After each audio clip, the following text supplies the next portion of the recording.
Who's over here? Good morning, YouTube.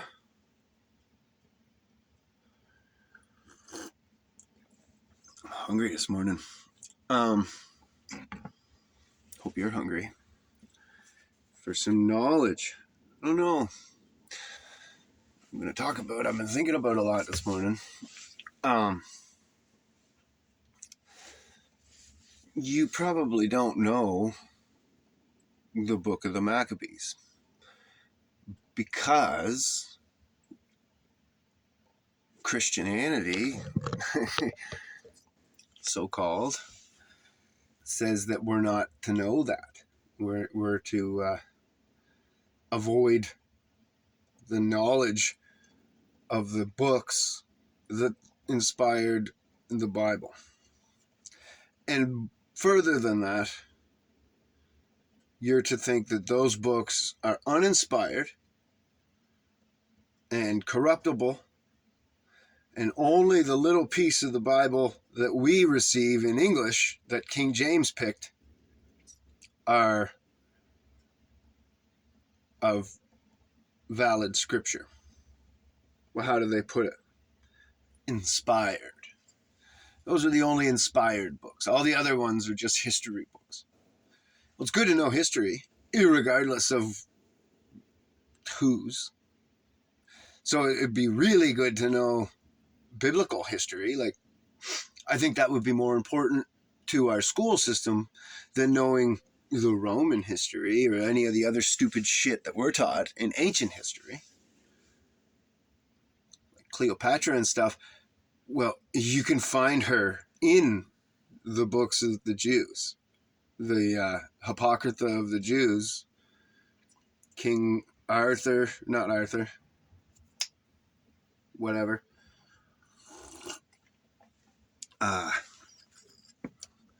Anyway, yeah, maybe it was Arthur. No, because Arthur was the sword and the stone. The real king was Alexander. And he took over the whole known world before he was like 34 or some shit like that. He died at like 36 or something. He's right there in the Hebrewic books. You're learning about him. You're learning about Cleopatra. You're learning about Caesar and all the Romans and more. But we're told to not learn that history. It's only for the Jews, who aren't even the Jews. The Bible tells you that there's a false Jew in the end times, and we're obviously in the end times if you're biblical at all. So this message is going to be for Christians. You're not a Christian. If your church is tax exempt, you're probably not even saved. You might be right now, you might think you are or whatever, but chances are you're going to be part of the 2/3 of Christianity are going to just walk away from the faith.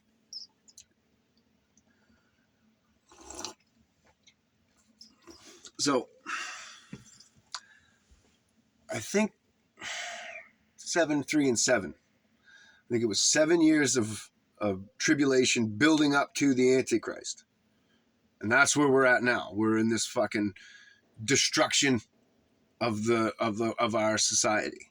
The crumble of the global society. It's not global, of the whole flat plane Earth society. It's everywhere, right?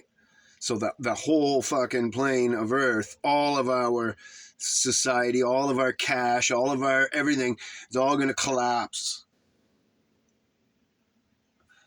and be in trial over a 7-year period. That's where we're at now. And everybody thinks, oh, the Antichrist, he's already introduced or whatever. No, you'll know. Trust me. See, the Antichrist is going to be somebody totally new. That's why, like, I've thought Elon, I've thought different theories about people, even Trump. but he's going to be somebody totally new that nobody knows. Just an unknown, like me, but it's not going to be me, but somebody, you know what I mean, that nobody really has ever heard of before. And he's going to come out and he's going to save mankind. He's going to have a plan or whatever and fix everything. Except you're going to have to sign up.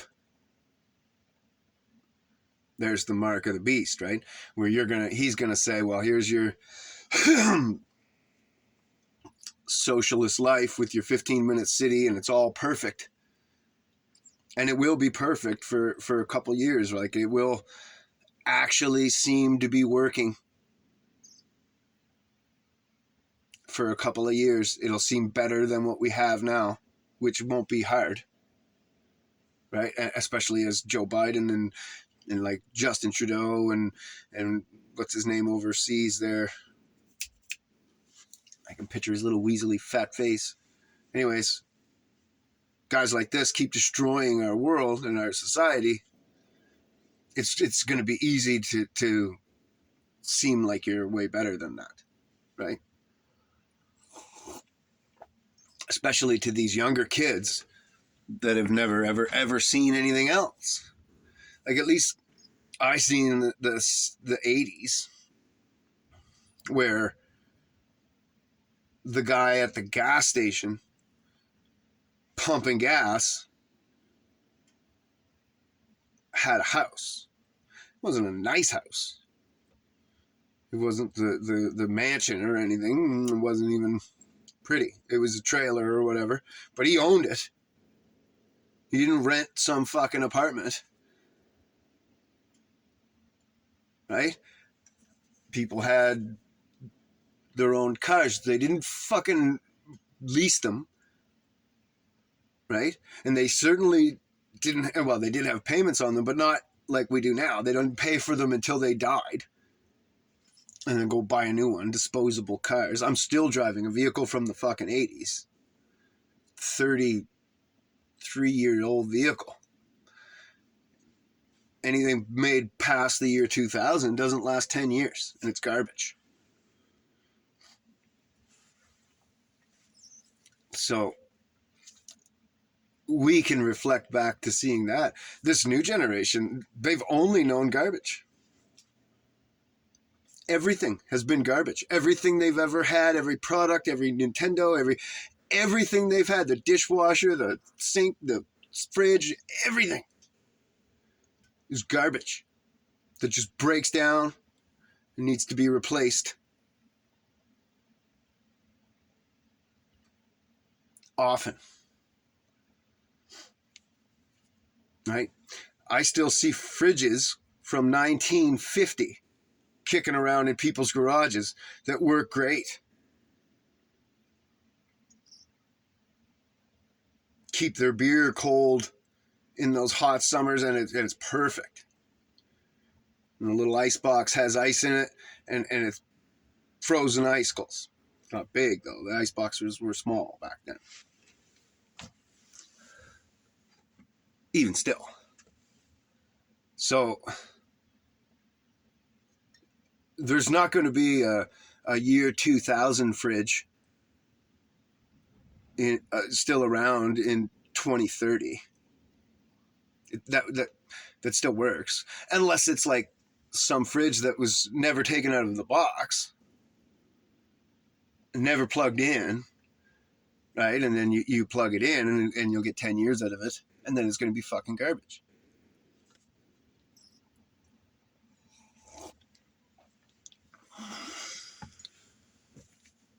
Even the houses that we build nowadays, everything's MDF, fiberboard shit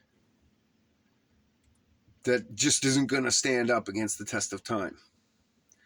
Tiny little bit of water and it's fucked, or whatever, right?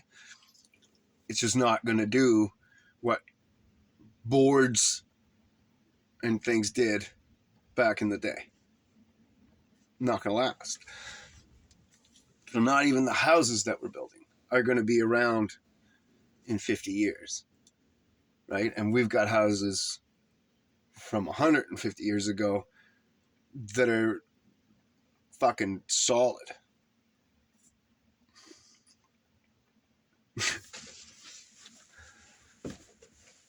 Anyway, so these kids are going to be easy victims. Just pluck them out for Satan or the Antichrist, whatever.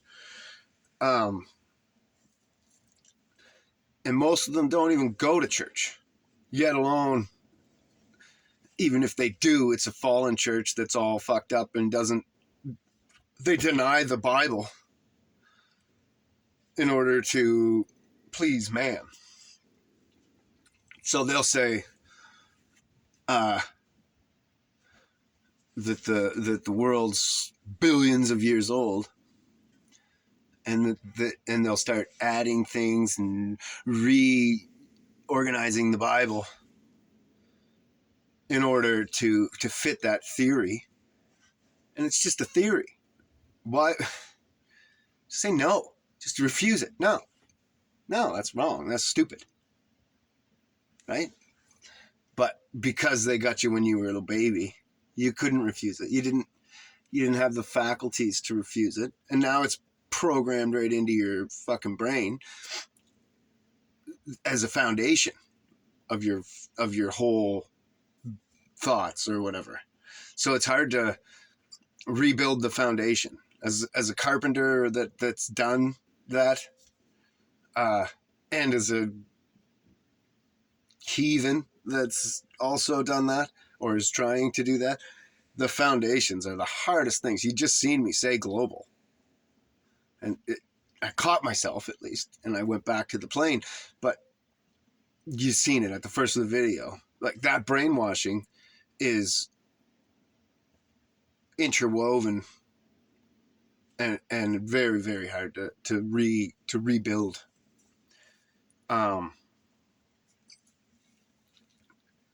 So trying to save those kids is very difficult. Now, so Antichrist hasn't been introduced yet, but he's coming. We got to be close to the end of the 7 years for sure, because it though, who knows? Trump might have marked the start of that, because he was an uptrend, and now it's been dropping, and it's dropped faster under Biden than it did under any presidency. It raised higher with Trump so that we had further to fall, and he dropped enough so that it was like Trump's 2 years of positive didn't even count. It might as well have been a Democrat elected. Hillary might as well have won, because we're right on track to what Hillary would have done with what Joe did. Like, Hillary would have destroyed the country over that 4-year span, and we wouldn't have needed COVID, as opposed to Trump bringing it up, and then COVID, and then Biden.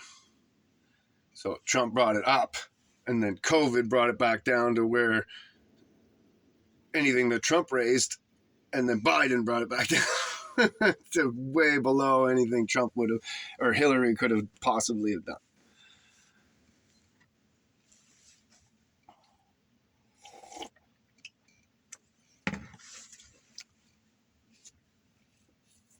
But whatever. I guess, positive note, we're on track with the Bible. Negative note, the Bible's been messed with many, many times. It's been translated into different languages. The languages have been changed. Books have been removed. Scriptures have been removed. Words have been translated wrong, and then retranslated wrong. And then even the ones that were translated right, we changed the language so that you don't understand that translation to the modern English from the past English. And then you're told, oh no, all those history, all the books that inspired the Bible, well, they're don't read those. Those aren't for you. That's not real. That's all just uninspired crap that only the Jews read. Even though the Bible tells you that there's going to be a false Jew. And then you're like, duh, those guys are in Israel and no prophecy's being fulfilled and everything's still war there. And what did he say? Some preacher says, well, the grass is green. The grass is green in LA, dumbass. We can make green grass anywhere we want in the desert. Doesn't matter. That's not God coming back to the Israel. That's not the people back and peace to the earth or whatever. Stupid fucker. Pardon my language.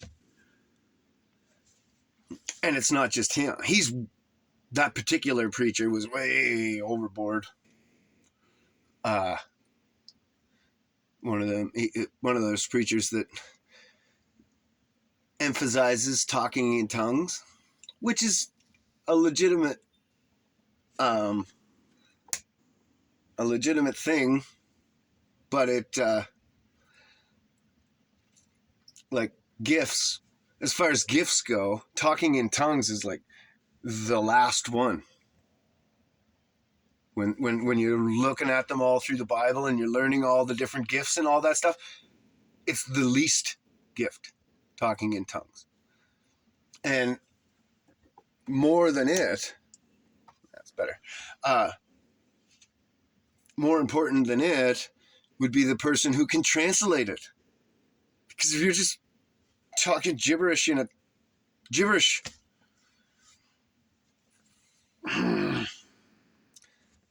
you're just excited. And you're letting that emotion out. In a lot of cases. In this church, that's what I see it. Is people wanting to talk in tongues and do things. So they are manifesting it.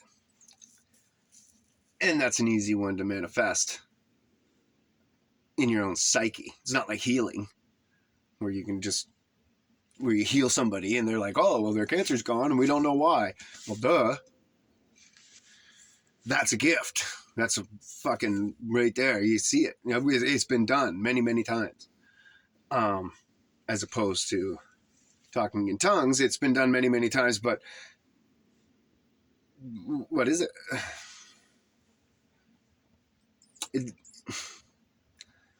Unless you know how to decipher it, it could just as easily be a demonic possession as a godly possession. And especially that, because it's all emotional. When you watch them, it's all coming from that connection to that little connection you get to the Holy Ghost when you do something good or when you hear something good about the Bible and you go, ooh, yeah, right, amen. They go, it's like, what the fuck are you doing? Anyway, so this preacher was much worse than most, but it's all of them. If you've gone to seminary school, you're actually taking people from God and lining them up for the Antichrist. You know, like they're lining up to go to God, and you're directing them just off enough that they're shooting straight at the Antichrist. God's over here, and you're denying the Bible outright denying it over and over. Outright denying it by not talking about the false Israelites. Outright denying it by talking about billions of years and shit. Outright denying it, talking about a globe flying through space, ball, fucking bullshit, Spaceballs, the movie. Just fucking, no, God's wrong. The Bible's wrong. Man's right. And God says right in the Bible, it says, let every man be a liar before God. That means that if they say something different than what's in that Bible, they are a fucking liar before the Bible is, because the Bible is God. They're liars. And I don't give a shit if it's doctor, physicist, blah, blah, whatever, NASA, fucking jerk me off, PhD. I don't care. Really don't care. When people bring that into a discussion with me and they start saying, oh, well, he went to Harvard or he works in NASA, then that opens up for me to now talk about the Bible. Because you're bringing up an authority that I don't believe in order to try to sustain your argument. So now I can bring up my authority that you don't believe in to sustain my argument.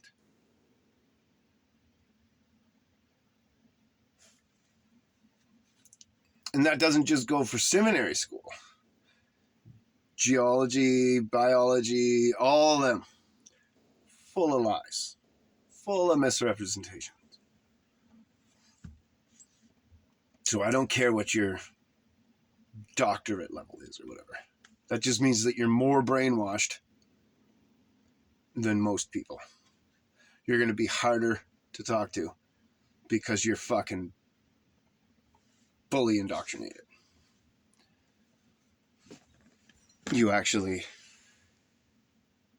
went into debt and paid money to get further indoctrinated.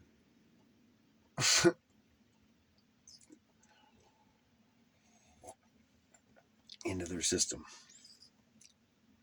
And so now, not only are you worse off that way, but you also have to defend that stance of why you did that or whatever. So it's harder to get that person to admit that they were a fool. Because they've spent thousands of dollars and hours and years learning all this stuff, and half of it's bullshit. It's really hard to convince that person that the half of it is all bullshit because they've invested so much into it. And even if they see it, they're going to be like, no, I can't admit that because it'll make me look stupid. Well, no. What makes you look stupid is when you deny new evidence in your face just to make your younger self seem smarter. Who cares what your younger self in the past?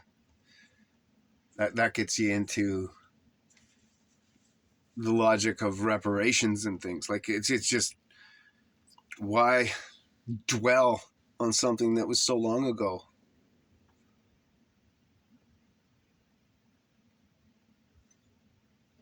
Or whatever. Like, why would you do that to yourself?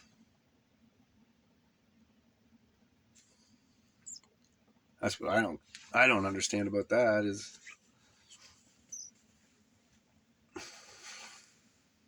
whatever. Anyhow,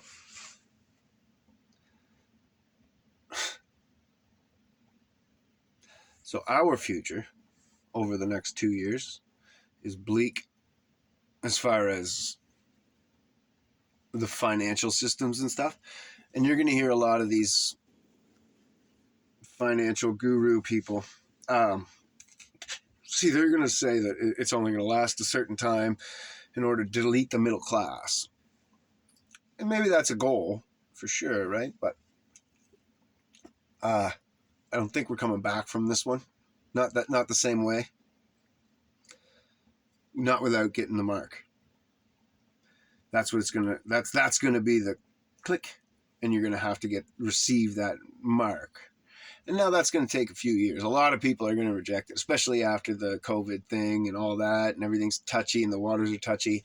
But we know from the COVID thing that like a ton of people are going to do it right away. And then they're going to pressure everybody else to do it. Big time. And they'll pressure doesn't matter, their own son, their own daughter, whatever. Even against their own will, they'll be like, well, I know it's probably bad, but you want to be able to go to the bar, don't you? You want to, like, no. But you want to be able to go to the movies? Again, no. I don't care about your fucking satanic cult movies. So but they'll get a lot of people that way. You want to be able to go to the grocery store. That's what's going to get the most of them. And this and that, whatever. So then they're going to herd themselves into cities, and they'll be in those 15-minute cities, so you'll be locked in. And, you know, you could jump the gate. At the end of the city, there's a gate, and you scan your face, and it says whether or not you have permission to leave. If you're in your car, they'll just shut your car off. Or most electric cars turn around and drive you home. It'll just take over. The car will drive itself. Drive your ass home. Park, yeah. Tell you to wait for the authorities to come and tell you whatever.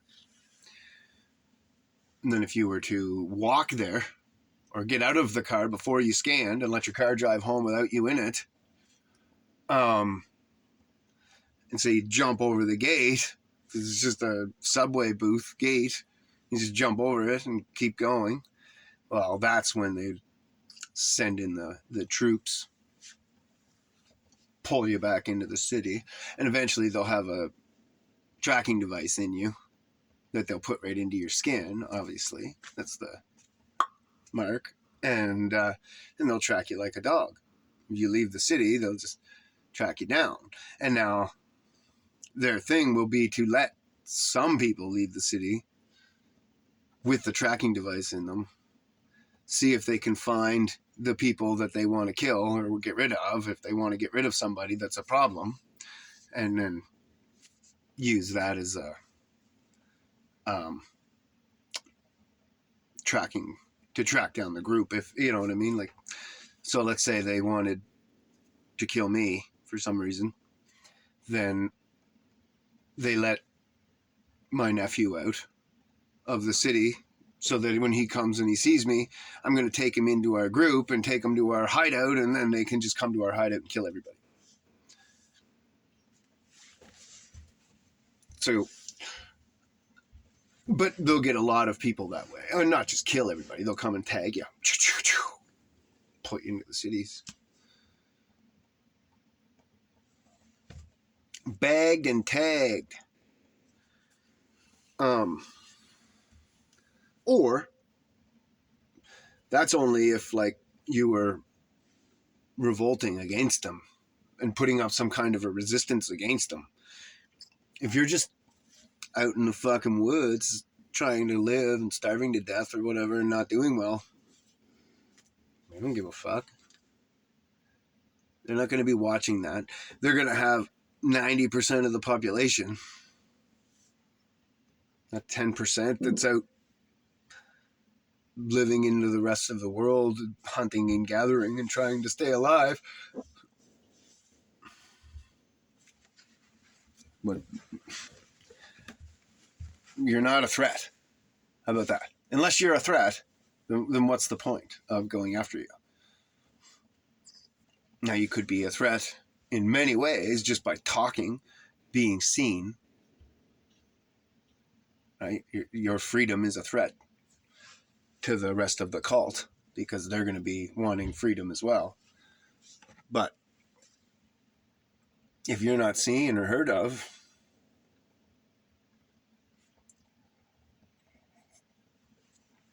then you're really not a problem. Who cares? Read 1984. The people who didn't live in, they even let them in the book. They'll let them come in and out of the cities. They just can't really buy anything. They're bums, gypsies. I don't think we'll be allowed in the cities. If you come to the gate without your whatever chip, the gate's not going to open. You jump the gate, the guards are going to show up and they're going to hunt you down. And the smart cities, there's cameras everywhere, every light, every street light, everything, every car, probably every person. And so you wouldn't be able to hide within the smart city. So Anyway,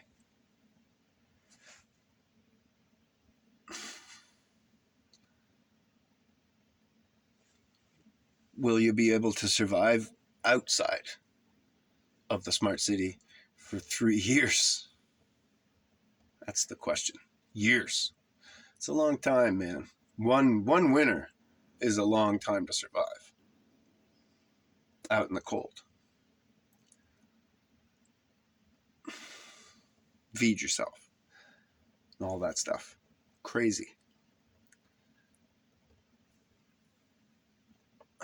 3 of them?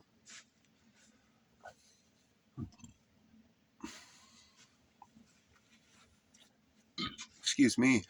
And the whole time, someone holding their hand out and wanting to give you a life, a shower, and a hot bed, and groceries that are not real food. It's all chemicals and shit. It's all poison. It's all a trap. But it'll look good on paper. When you're stuck out living the way that I live, and even worse than the way that I live. Like right now, I have the gym and the showers and the job and the money and the grocery stores and all that stuff. When it gets harder than this, man, most of you won't be able to do it. You're too weak. You're too spoiled with all your tech and all your shit. Just not having a TV will be a big thing to you, yet alone not having a thermostat with heat or a stove or a grocery store or whatever.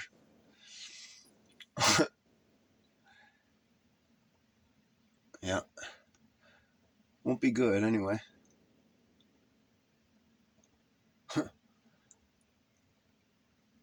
So I hope that anybody watching this last half hour has come to the realization that 3 years is a long time. What will you need? Well, you'll need a fishing pole. You'll need tackle, hooks at the very least, and a shovel to dig worms. You'll need a hatchet or an axe, both if you can. You could say, oh, I want a chainsaw and a generator, but you need gas. And so a generator, if you can make a hydro coil or whatever and keep enough stuff to keep converting water into and distilling and all the shit you got to do in order to run off water. But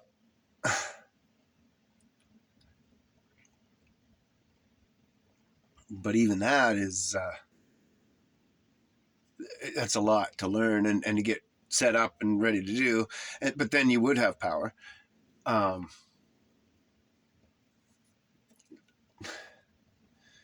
What we will have is abandoned houses. Thousands of them. If they're not in the cities, right? At first, people will be told, like, your house, that's going to be like your camp. You'll be able to go there. And then it'll be like it'll become like, well, it's not yours because you don't own anything. So, but it's a camp for anybody, like Airbnb kind of thing. If you get your credits high enough, you can actually go to one of these houses and spend a week or whatever. And so the rich and the corrupt will obviously get their choice of any existing house, and it'll be maintained and the property will be protected and you won't be able to go there. But then like people like me won't be able to go there. But then like 80-90% of the houses will just become abandoned. You'll never get a credit score high enough to be able to go back to your house. Forget about it. You're going to lock it up, close it down, empty out the fridge, all that kind of stuff, thinking that you're moving to your 15-minute city and you're going to be able to go to your house in 6 months or whatever, and you'll never see it again. Anything you leave there, you'll never see again. So that'll all become mine. or people like me, right? So I'll be walking by and see your abandoned house and your abandoned four-wheeler and your maybe you got some gas stored up or whatever bed. That'll be for me and the raccoons to enjoy to a point, and then it'll all become for the raccoons and the gross, and it'll just become all these dilapidated, disgusting, stinky, rotten buildings with plants and trees growing right up through them. Nature takes over fast. So that's why they won't have to just go and like destroy all these houses. By the end of the 3 years, all that architecture will be pretty well destroyed. There'll be the odd house here or there that'll still maybe not have anything in it. And maybe the trees haven't broken anything yet. But it'll have shit growing all the way around it, and you won't be able to hardly see it or whatever. You know what I mean? Like nature takes over fast.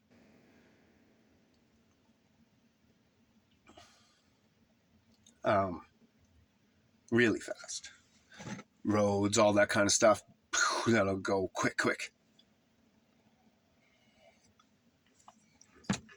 Maybe not as quick as you think, because like we're doing constant maintenance on them, but we're also driving on them constantly. Once we're not driving on them constantly, the maintenance will go down, but then also plants and things will grow up. As soon as once they encroach through the ditch lines and get to that's it. And after a couple years of nothing driving on the roads, the plants will come up through the cracks. Because right now they get crushed by the weight and the shaking and the trembling of all the constant traffic. You shut that traffic down, and that's no longer an issue for the plants, and they'll take right over.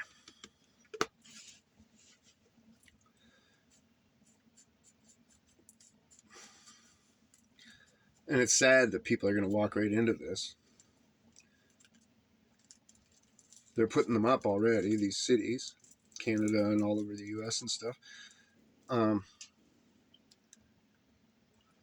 Pretty sure there's just 2 of them right in Ontario going up. And then Trump's pushing it.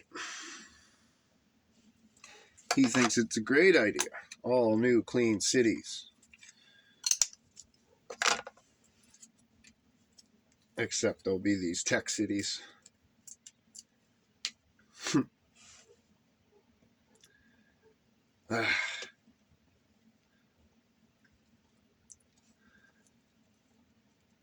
She's a fucked up world, people. Hope you got your head on a swivel. Do your best out there to watch what the fuck is going on. Prepare yourself for,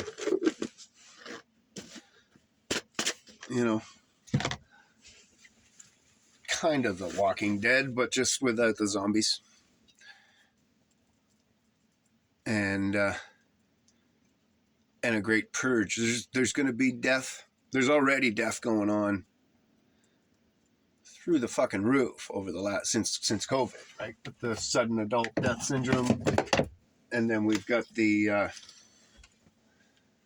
sun. Finally, we got the sudden adult death syndrome, and then the heart attacks and all this death. People are dropping like flies. And at Davos, they said they're going to try to cut the world's population of the first world countries by 80%. So not each country by 80%, but the whole. So if you take like all of Canada, America, Australia, Britain, Scotland, all of those countries, put all that population together as one big group, and then 80% of that's gone. I think it was 20